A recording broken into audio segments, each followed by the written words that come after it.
Hey guys, welcome back to Shop Foreman Garage. Today we're looking at this 2021 Mazda CX-5. It has a check engine light on it and it has a code P0126 set for coolant temperature below thermostatic value. You remember this video? Look at this. See this is not right. That's not right at all. That's not right. Yeah, that coolant temperature controller was part of a bulletin that Mazda came out with because these vehicles, and not just the CX-5, there's a whole bunch of them, we'll go through that, but they're having a problem with the thermostat getting stuck open. You know, P0126, coolant temperature below thermostatic value. It's taken too long for these things to warm up, and what can make the thermostat stick open can also make it stick closed, which means the engine can overheat and you can ruin your head and your engine, and then you got to buy a whole new engine and whatever, you know. Well, now Mazda has added a warranty extension, and this is SSPD8, and SSP stands for Special Service Program, and what it is, it's a extension of the thermostat. So there's a little tiny thermostat that's inside these controllers. Who knew? I didn't know. According to Mazda, you know, you replace the whole controller. Not anymore. As a matter of fact, I can't even find that bulletin anymore because of this. So it's a warranty extension that extends the what is it? CX-5, Mazda 3, CX-3, Mazda 6, CX-30. We'll go over all that, but it's extended for 15 years or 150,000 miles, whichever comes first. And this is not a recall. Okay, it is just a warranty extension, so it's even a warning. This is just a cover sheet right here. It's even a warning that says that to technicians, warning, you know, don't do this repair, you know, under the warranty extension unless you have the code P0126 set. So we are going to get into this and see what it's all about, and we're going to replace the thermostat in this. It's easier than replacing the whole controller, and I'll show you that thermostat. It's a cute little thermostat. Who knew? I didn't know. Who knows?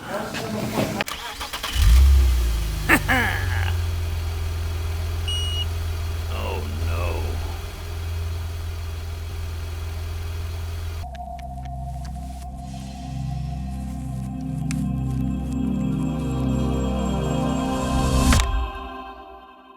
All right, this is that cover sheet that I was telling you about. You know, this is a warranty extension, not a recall.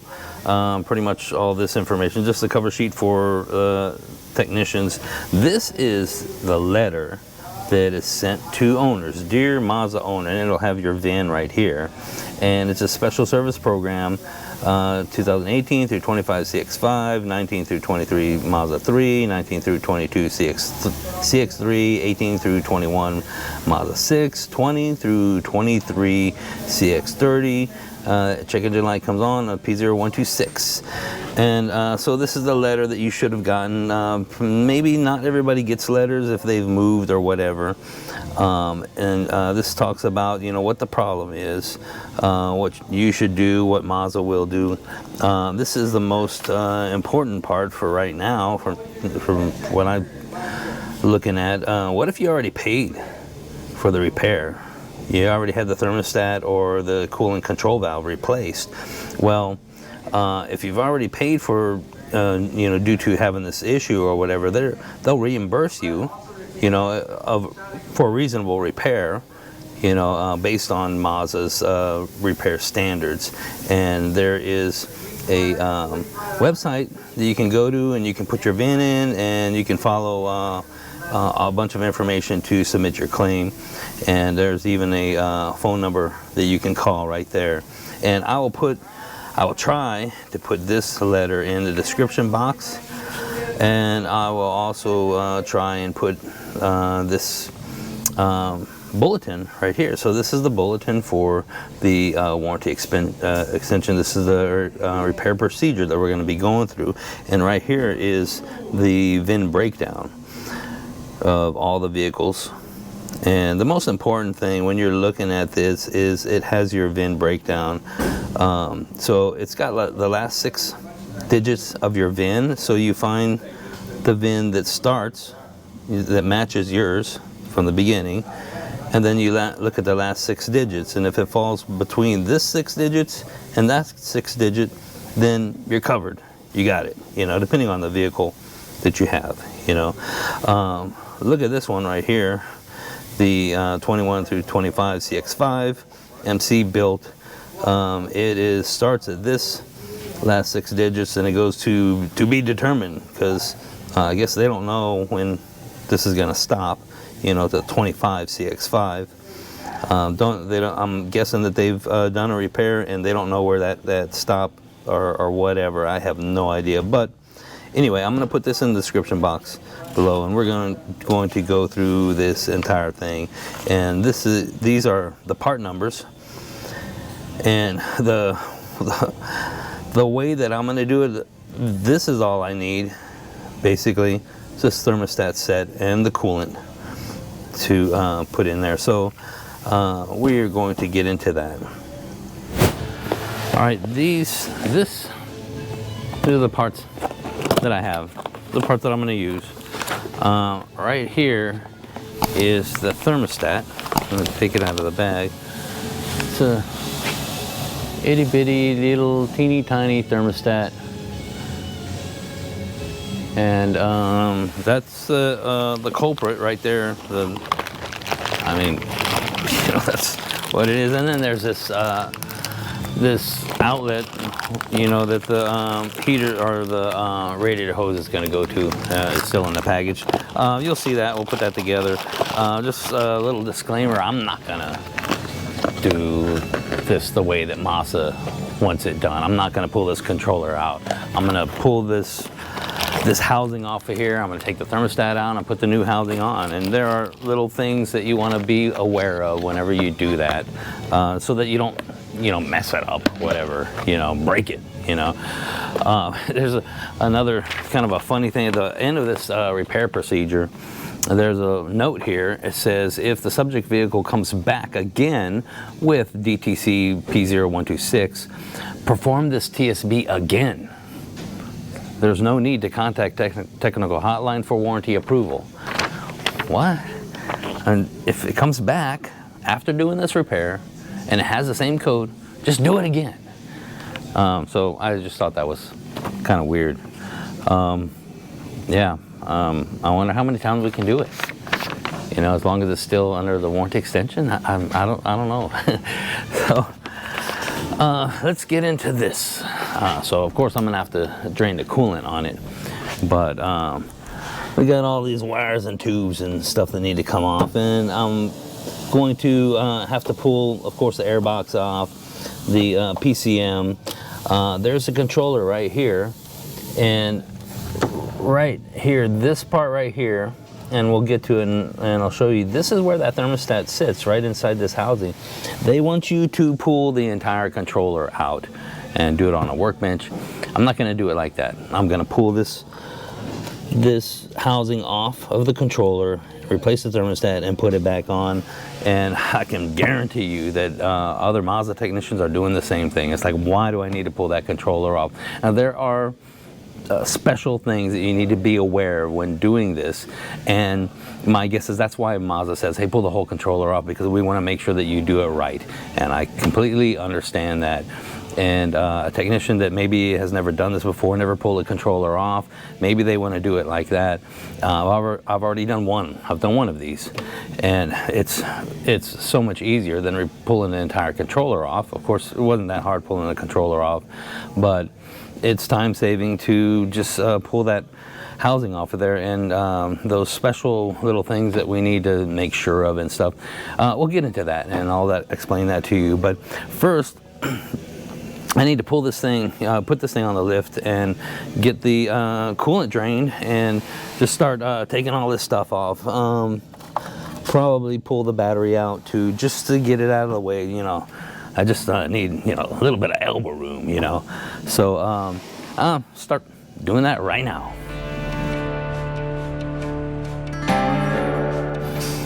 Look at this, something that I just noticed on this.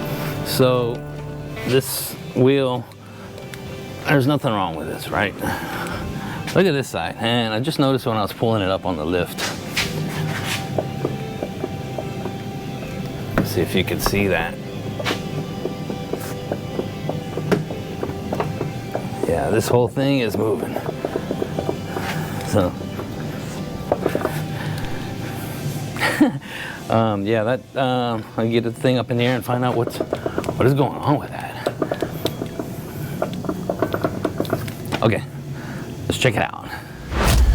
Okay, check this out. I have the pry bar stuck up, you know, right here, and I'm pushing this. And if you look up right there, not sure if you can see it because I'm holding the camera, but that bolt right there, I mean, it looks loose, it doesn't feel loose, but this thing is moving. Oop, that bolt right there doesn't feel loose, but this thing is moving right here, and these bolts are the exact size to fit in there. There's not supposed to be any movement there, and I can move the whole thing back and forth. And it's the same way with the bottom one. It is sliding in and out of that strut, the top of the knuckle where it meets the strut. It's just sliding in and out, and it's giving it that movement. Now that right there is an adjustment. You can make an adjustment right there to adjust camber. You know, if the camber, whenever you do an alignment, is off, you can put smaller bolts in there, and sometimes you can put bolts that you can turn, you know, cam bolts, you know, they call them our eccentrics. You can turn them and they can make the thing move in and out. So you get that adjustment, but they have to be tight, and those are definitely loose. So I'm gonna have to look into that.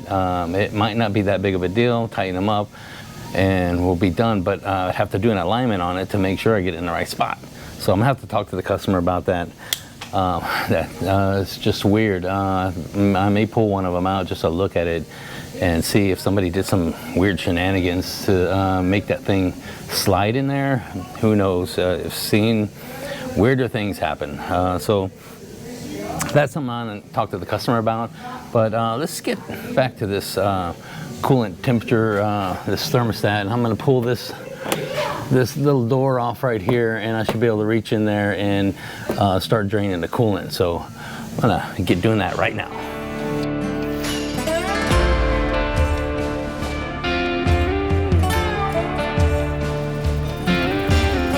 Okay, look at this guy. I'm sorry, I just can't get away from this because I just want to find out what's going on so bad. This is where all that play is, right here. And if I put my wrench on here, look, this is loose. I mean, it was tighter than hand tight, but I mean, I'm just, yeah, this one too, they're like really loose, like super loose. And that's probably all it is. But, and I want to pull this out and look at it too, but look at this right here. You see this brake line? See how it's twisted like that? And that's, somebody definitely did this. I mean, the thing that this does not come out loose by itself. It just does not do that. And you see this brake line right here. It's all twisted up. So yeah, that's got to be straightened out. You don't want that to happen, especially something like that and stay like that. Let me see if I can push this. No, I can't get it out with one hand. So yeah, I'm gonna pull that out. Let me pull that out.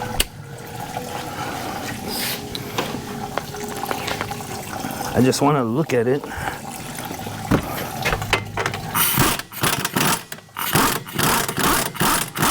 Looks like it's got some wear.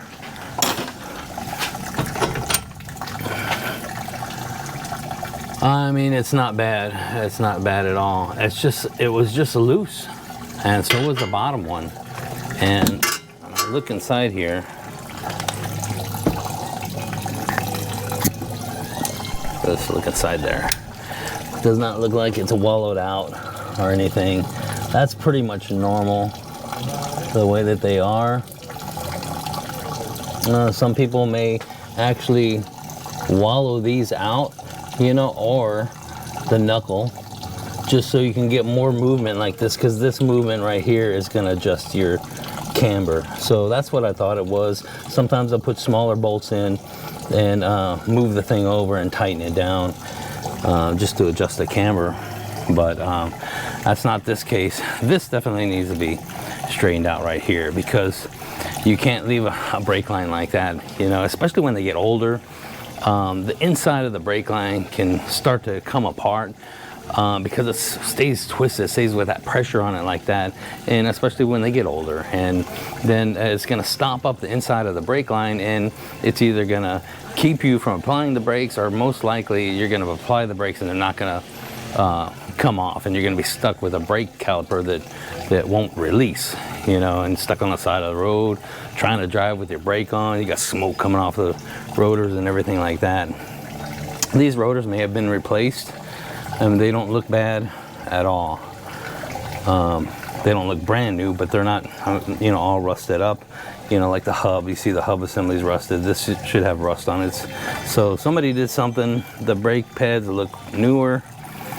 Yeah, I'm gonna have to definitely fix that. I can't let the customer leave with that, or this. So I'm definitely gonna let them know about it.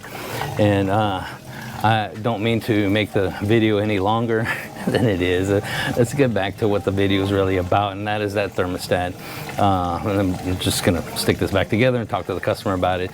And let's get back into that thermostat. I got the coolant draining down there right now. So let's get back to getting all those hoses and tubes and stuff off, and get back into that.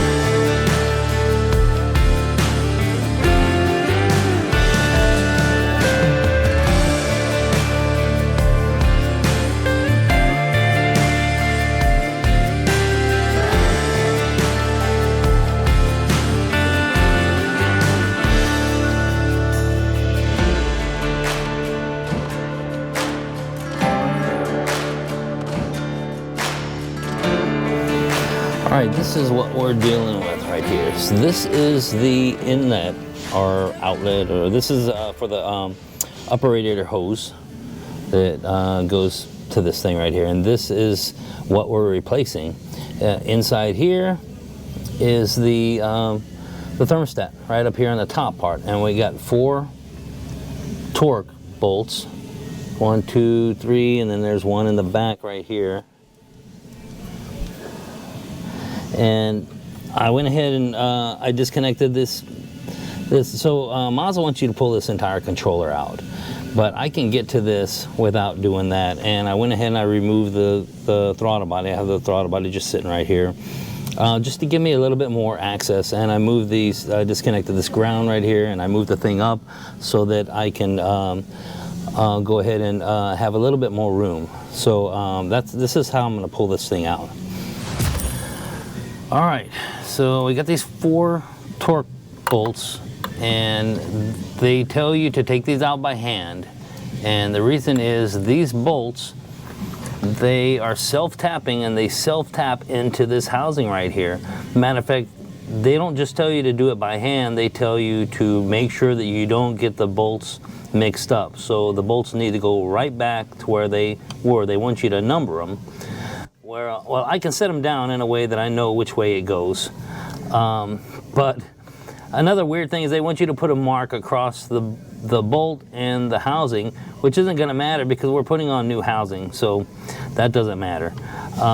These are all pretty easy to get to. The one in the very back is hard. So I have this right here that I'm going to use, and this locks onto the socket, right? So it's a T20, and I'm going to get that one first because that's the hardest one to get to. So I'm going to loosen this one way back here, which I know you can't see it. Let me find my ratchet, and I will get that one out first, and that one will come out first and it'll go back in last. So let me find my ratchet. Okay, let me see if I can get this in here.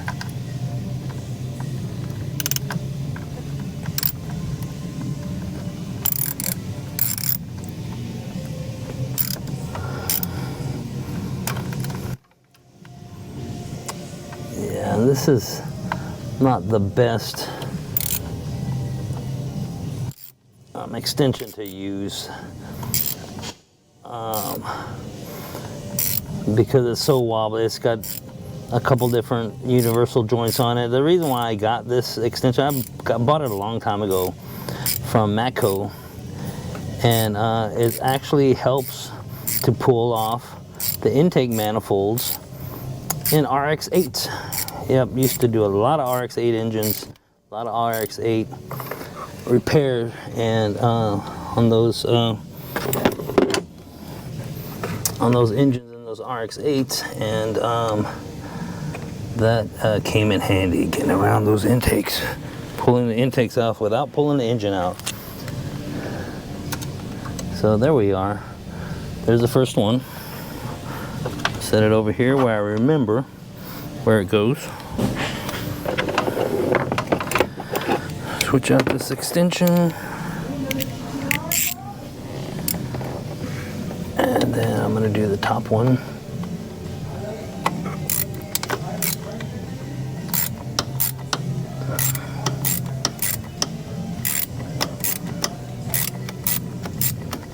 Just go slow by hand. They say do it by hand. Do not use power tools. And I understand, you strip that out and then it's not going to hold and it's going to leak everywhere. And then you got to replace the whole controller. So that's what that bolt looks like. It's a self-tapping screw, Torx. And I'm just going to go around the horn. Just around like this. Come on, get in there.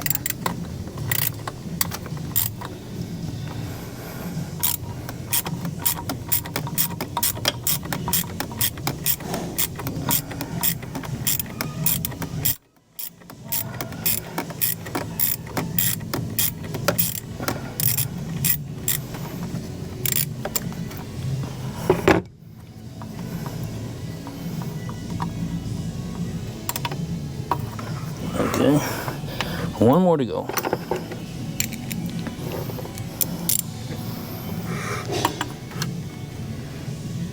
There's one way down here, which you can't exactly see it because this is in the way.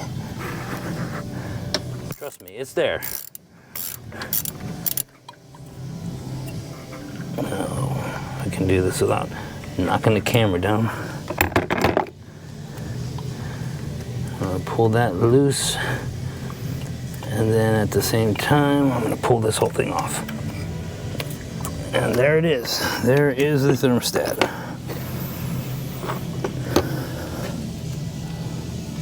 This little thing right there. That is it. That's what's causing all the troubles.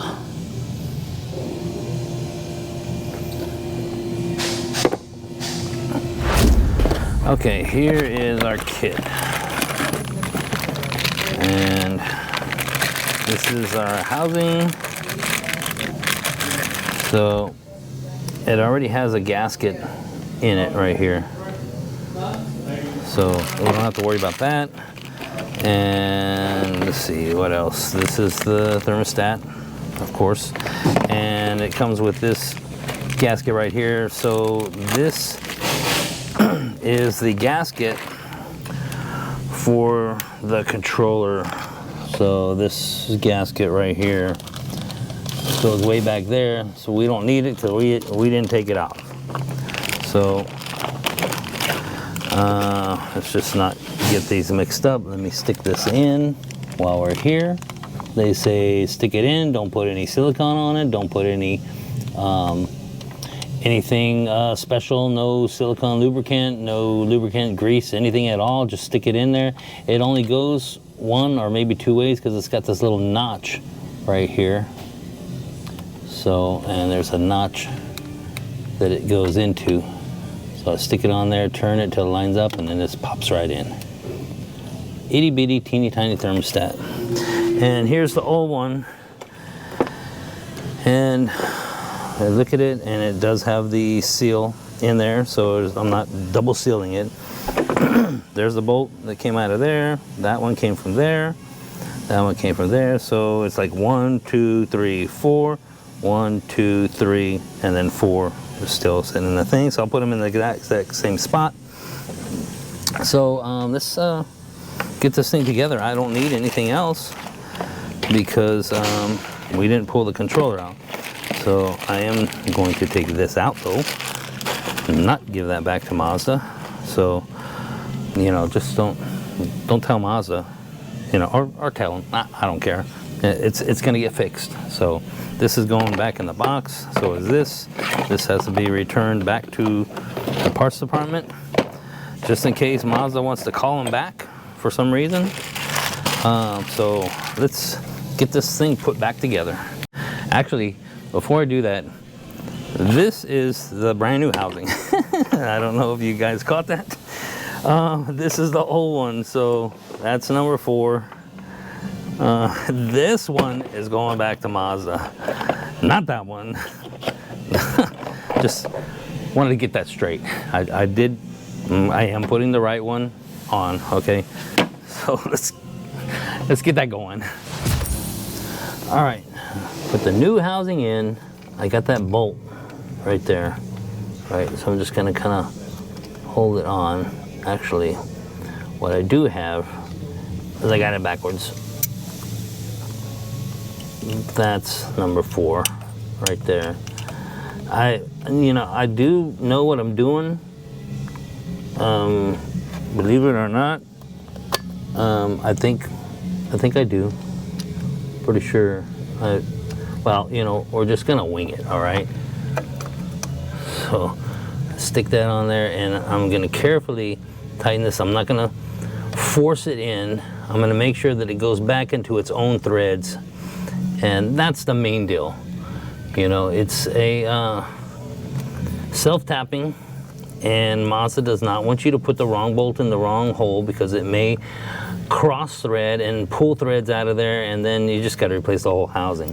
So I'm just gonna leave it kind of hand tight. I'm gonna go to number 3 right here. Put that in, hopefully without dropping it. Hold it in place, and I'm just gonna start turning it and let it grab its own thread.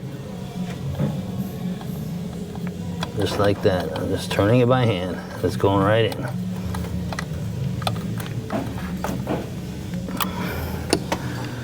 Go to number 2 on the top, right here.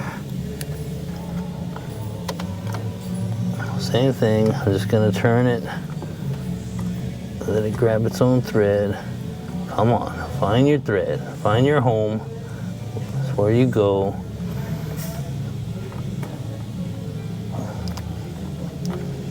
This one's kind of stubborn, but it's going in. It's just, I just can't turn it with my hand, but yeah, let me double check to make sure it's going straight in.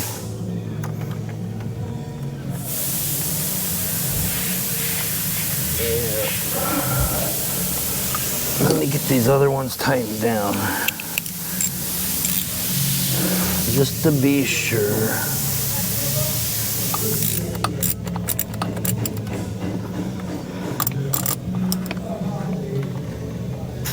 Come on, get in there.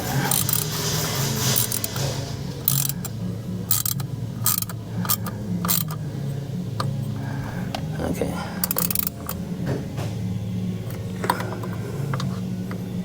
Just tighten it by hand, that's what they say.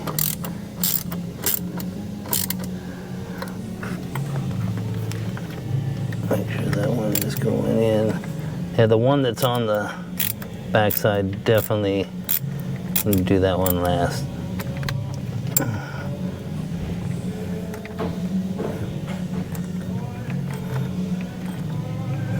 Yeah, this one's going.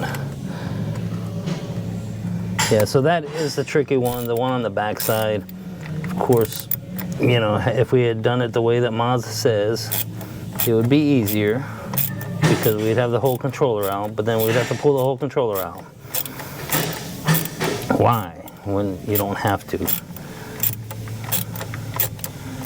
So, honestly, I would change my mind if I did one of these and it messed it up and then I had to replace the controller. Then I would be okay, Mazda, I'm doing it your way. This one is, like I said, it's gonna be tricky. Let's see if I can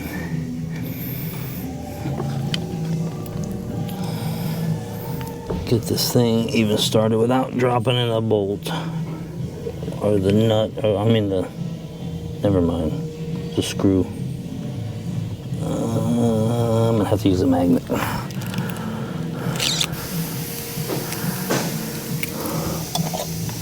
Use a magnet to put it in the hole, which I can hardly see, and I know y'all can't see it at all.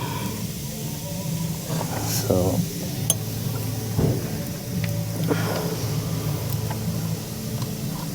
okay, it's in there.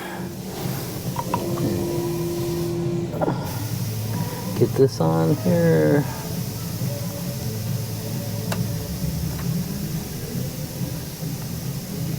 And this one's screwing right into place by hand.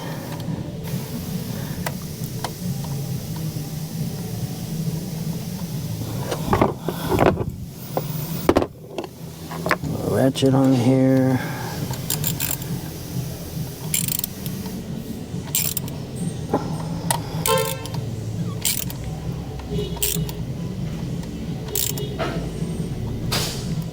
And that is it.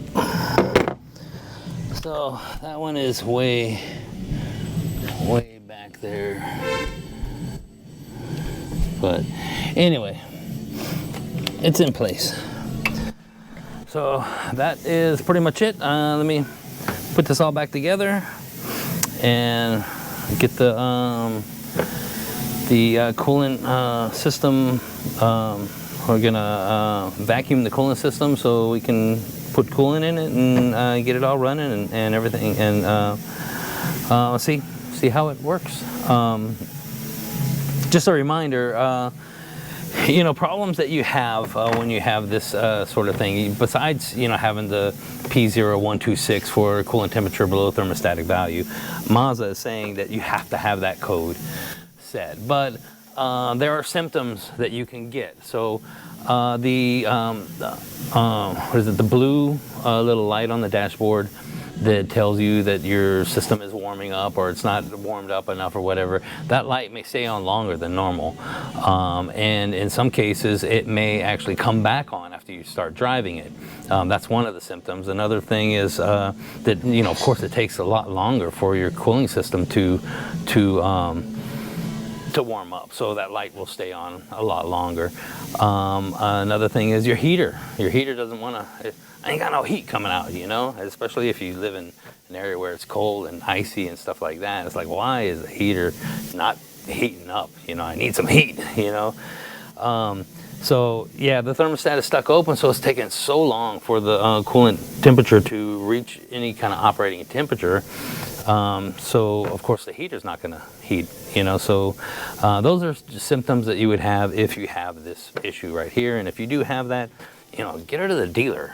You know, you have a warranty extension on this thing, 15 years. What was it? 50,000 miles, something like that. I'll go back over that.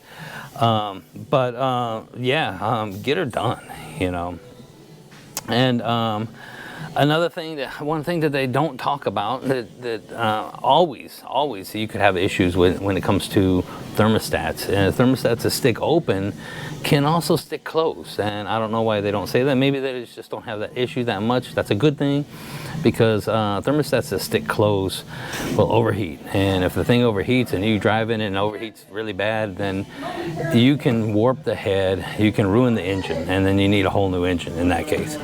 So yeah, if you have this issue, if it's going on, you got a warranty extension, go and get her done. Let's get this thing put back together.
Alright, I got all that together. I am going to hook this thing up and pull a vacuum on the cooling system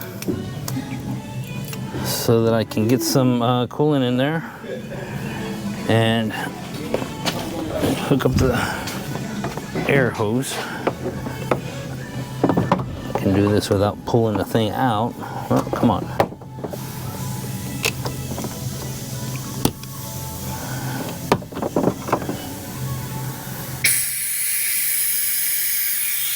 There we go.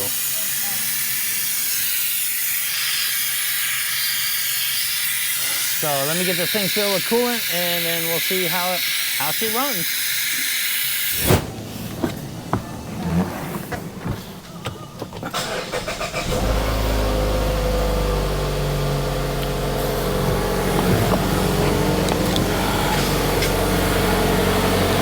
Okay, I got the thing running, bleeding off any air pockets in the cooling system.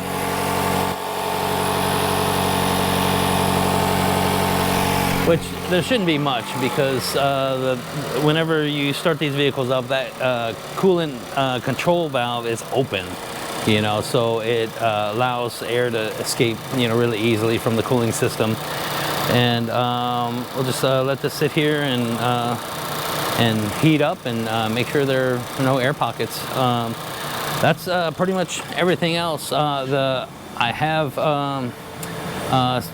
given the customer information about you know, what we found with that knuckle down there and brakes and stuff like that. I recommended that we tighten those up. They just need to be tightened up and they'll be fine. Of course, the brake line needs to be untwisted, and I also recommended that we torque the bolts on the driver's side too. Just torque them all down and make sure, you know, look it over and make sure everything's right.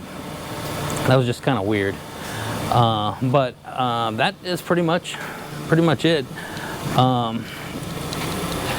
I will put everything in the description box as long as it stays there. You know, for some reason YouTube likes to take my descriptions away. I have no idea, and then I got to go back and put them back in. So if you see that, you know that they're not there, put down in the comments, hey, your description's gone, and that will remind me, and I'll go back and put it back in.